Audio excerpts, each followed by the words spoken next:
जय श्री कृष्णा। आज हम प्रत्यय के बारे में पढ़ेंगे। प्रत्यय में लय प्रत्यय पढ़ेंगे।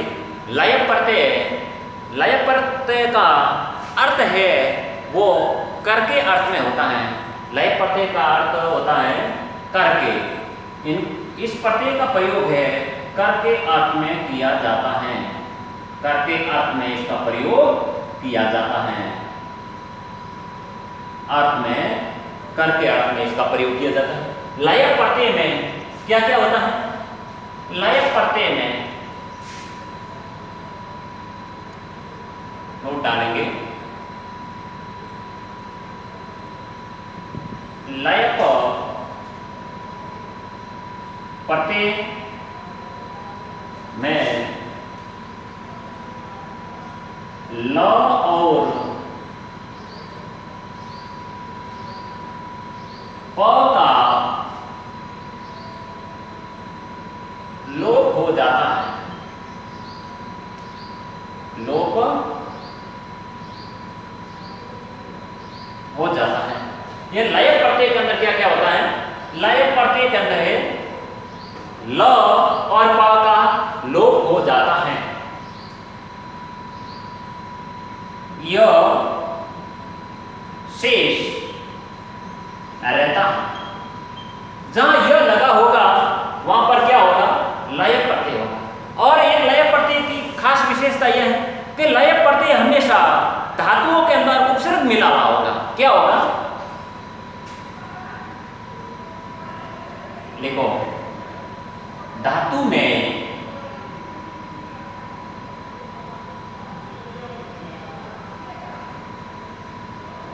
उपसर्ग युक्त होगा। क्या होगा? धातु में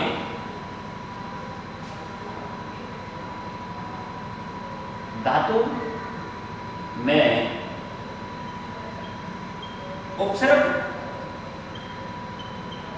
युक्त होगा। कहने का मतलब यह है कि धातु के अंदर है उपसर्ग जुड़ा हुआ जरूर होगा, वहां पर हमेशा लय प्रत्यय होगा। और वर्ण जहां लय प्रत्यय से बना हुआ शब्द होगा उसके अंतिम वर्ण में यह जरूर मिलेगा। यह क्या मिलेगा? यह जरूर मिलेगा। जैसे आप उदाहरण मान सकते हैं कि जैसे एक आदाय लिखा हुआ, एक उदाहरण मानते हैं, एक उदाहरण मान लेते हैं आदाय।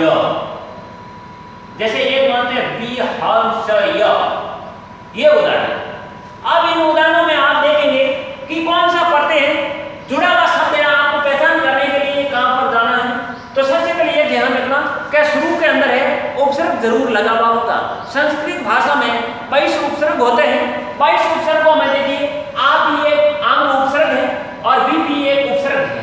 तो ये उपसर्ग युक्त जुड़ा हुआ शब्द होगा। उपसर्ग युक्त जरूर धातु के अंदर क्या होगा? उपसर्ग लगा हुआ होगा। और पीछे है अंतिम वर्ण के अंदर क्या जरूर मिलेगा? आपको यह वर्ण जरूर मिलेगा। तो वहां पर आपको ये पहचान करनी है कि वहां पर लय प्रत्यय ही होगा। लय प्रत्यय की पहचान यह है कि शुरू के अंदर है धातु में, धातु युक्त के अंदर है उपसर्ग जरूर होगा और अंतिम के अंदर है यह जरूर मिल जाएगा आपको। अब देखो नियमों में आते हैं।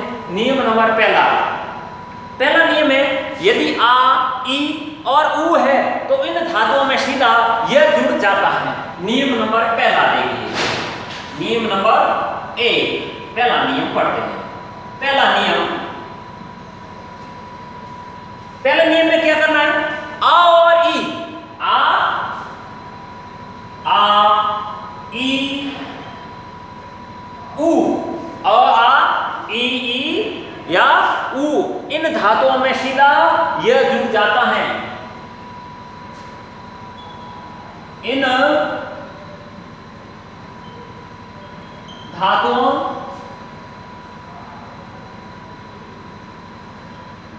में सीधा यह जुड़ जाता है। अब उदाहरण में देखते हैं आदाय। उदाहरण, इसके उदाहरण करते हैं। आदाय, अब आपको कहा जाता है इसका टुकड़ा करो। विहा दोनों के अंदर क्या लगा हुआ है? उपसर्ग लगा हुआ है। क्या लगा हुआ है? उपसर्ग लगा हुआ है। तो अब यदि आपको टुकड़ा करने के लिए कहा जाता है तो कैसे करेंगे? आ सबसे पहले उपसर्ग है, आ को अलग करो, ये आ अलग कर दिया, इसके अंदर उपसर्ग क्या है? वी उपसर्ग है ना? तो इसके अंदर धातु कौन सी है? दा है ना? तो इसके अंदर धातु कौन सी है? हा है, प्लस प्लस और जो यह शेष बचता है तो इसका मतलब प्रत्यय कौन सा है आपके? लय। तो यहाँ क्या लिखेंगे? लय प हलंत, यहाँ भी लय और प हलंत। ये हो गया लय प्रत्यय के उदाहरण। और उदाहरण बहुत सारे हो सकते हैं, जैसे आनीय, आ प्लस नी। अब देखो, यदि आप जुड़ा हुआ शब्द देते हैं कि आ प्लस नी प्लस लय प, अब आपको बोला गया कि आप इसकी जोड़ करो, तो आप कैसे करेंगे? आनीय, ये जुड़ा हुआ शब्द हो गया तो आनीय। इस प्रकार बहुत सारे ऐसे उदाहरण और भी उदाहरण हो सकते हैं, जैसे अनु, अनु प्लस भू, अनुभूय, अनु प्लस भू, अनुभूय। इस प्रकार और भी बहुत सारे उदाहरण हो सकते हैं। नी प्लस पाप, नीपीय, नी प्लस पा प्लस लयप, तो नीपीय। इस प्रकार बहुत सारे उदाहरण हो सकते हैं। तो ये नियम नंबर पहला हो गया है। फिर आगे दूसरा नियम देखेंगे।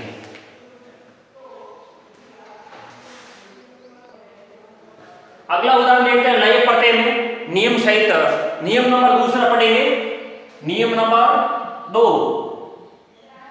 दूसरा नियम देखिए। दूसरे नियम में क्या है? यदि लय प्रत्यय से पहले हर्ष वर्ण हो, यदि लय प्रत्यय से पहले, यदि लय प्रत्यय से पहले हर्ष क्या हो? यदि लय प्रत्यय से पहले हर्ष वर्ण हो तो उसका तुक आगम हो जाता है। क्या हो जाता है उसका? तो हो तो उसका तुक आगम हो जाता है। तुक आगम हो जाता है। कैसे? तुक आगम का मतलब क्या होगा? तुक आगम का मतलब है कि जो वर्ण के अंदर है, जहां पर अंतिम धातु के अंतिम वर्ण के अंदर यदि ई उ उई आदि मात्रा लगी हुई है, यदि किसी भी वर्ण से पहले हर्ष वर्ण है और हर्ष वर्ण की मात्रा लगी है, तो उसका तुक आगम हो जाता है। जैसे तुक का मतलब है आदता हो जाना। तुक का अर्थ क्या है? आदता हो जाना ही तुक आगम कहलाता है। तो आदता होना ही तुक आगम कहलाता है। अब कैसे देखो, ऐसे उदाहरण दीजिए जिसके अंदर तुक आगम होता है। जैसे उदाहरण देखते हैं, V प्लस जी प्लस लय प्रत्यय अगर मानते हैं, कौन कौन से उदाहरण हैं? अब ये उदाहरण देखिए, ये V एक उपसर्ग है ना? V प्लस और G एक धातु है और प्लस लयप ये एक प्रत्यय है। अब इसकी जोड़ करेंगे तो तुक आगम कैसे होता है? देखिए आप, V G और त, तुक आगम क्या होगा? कि यदि लय प्रत्यय से पहले, ये लय प्रत्यय से पहले, ये पहले है ना, बिल्कुल पहले हर्ष वर्ण यानी छोटा, यानी हर्ष वर्ण का मतलब है क्या है? हर्ष वर्ण छोटी, छोटा ऊ हो सकता है, अ हो सकता है, तो ऐसे वर्ण है हर्ष वर्ण कहलाते हैं। अगर ये स्थिति होती है तो उसका तुक आगम होता है। तुक आगम का मतलब है त आधा हो जाना। अब इसकी जोड़ करेंगे तो कैसे हो जाएगी? देखिए V G, इस धातु कैसे लिखना? अब क्या कहता है? लयप से पहले तुक आगम करना है, ये तुक आगम कर दिया। और लयप में क्या शेष रहता है? हमेशा अपना नियम क्या है? लय प्रत्यय में यह शेष रहता है। तो ये हो गया आपका उदाहरण, ये लय प्रत्यय का उदाहरण हो गया। अब देखो, इस प्रकार और भी उदाहरण हो सकते हैं। जैसे उदाहरण मानते हैं सम प्लस स्तु प्लस लय। सम प्लस, ये सम एक उपसर्ग है, सम प्लस स्तु प्लस और लय प्रत्यय, ये उदाहरण है। तो अब इस जोड़ को कैसे करेंगे? सम में अनुस्वार लगा देंगे अब देखो ये स का स आपने लिख दिया और इनका अनुस्वार कर दिया। क्या कर दिया? अनुस्वार कर दिया।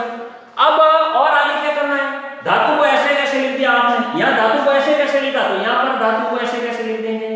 ये धातु को ऐसे कैसे लिख दिया? अब तो आगम करना है, क्योंकि क्या हो, यदि लय पड़ने से पहले हर्ष वर्ण आ जाता है, हर्ष वर्ण का मतलब है छोटा वर्ण, यदि छोटा उ आता है, छोटी ई आता है, तो उसका तुक आगम करना है। ये तुक आगम कर लिया। और लय में क्या शेष रहता है? यह शेष रहता है, तो आपने ये लगा दिया, तो ये वर्ण बन गया संसर्तुभ्य। इस प्रकार और भी वर्ण हो सकते हैं, बहुत सारे उदाहरण ऐसे कर सकते हैं, जैसे अधि प्लस क्री प्लस, तो अब अधि प्लस क्री प्लस लय करके ये भी उदाहरण कर सकते हैं। अधि एक उपसर्ग है, क्या है ये? अधि एक उपसर्ग है, अधि प्लस क्री धातु है और ये लय प्रत्यय, आदा ल य और प हलन, ये लय प्रत्यय। अब इसकी जोड़ करेंगे अधि, तो अब क्या करना है? यदि हस्वर है, हस्वर है, बिल्कुल छोटी री की मात्रा है, छोटी री की मात्रा है, बड़ी री की मात्रा होती तो क्री के अंदर ये मात्रा लगती, तो छोटी री की मात्रा लगी हुई है, तो अब कैसे करेंगे? तो अधि का अधि लिख देंगे, ये अधि का अधि, और क्री को क्री में लिख देंगे। अब लय से पहले क्या हो? हस्वर हो, तो उसका क्या हो जाता? तुक आगम हो जाता। तुक आगम का मतलब ये आधा था और ये हो गया अधिकृत्य हो गया। ऐसे बहुत सारे उदाहरण और भी कर सकते हैं। प्र प्लस उ प्लस लय प्रत्यय, प्र प्लस उ प्लस लय प्रत्यय। अब यदि प्र प्लस सु प्लस लय प्रत्यय, अब इस उदाहरण को कैसे करेंगे? यदि इस उदाहरण को आपको हल करना है तो सबसे पहले क्या करेंगे? श्रु, यदि इस धातु का रूप हल करना है तो आप ऐसे हल करेंगे, प्र प्लस श्रु प्लस त प्लस य, ये उदाहरण हो गया। इस प्रकार ये आपके लय प्रत्यय के उदाहरण हो गए।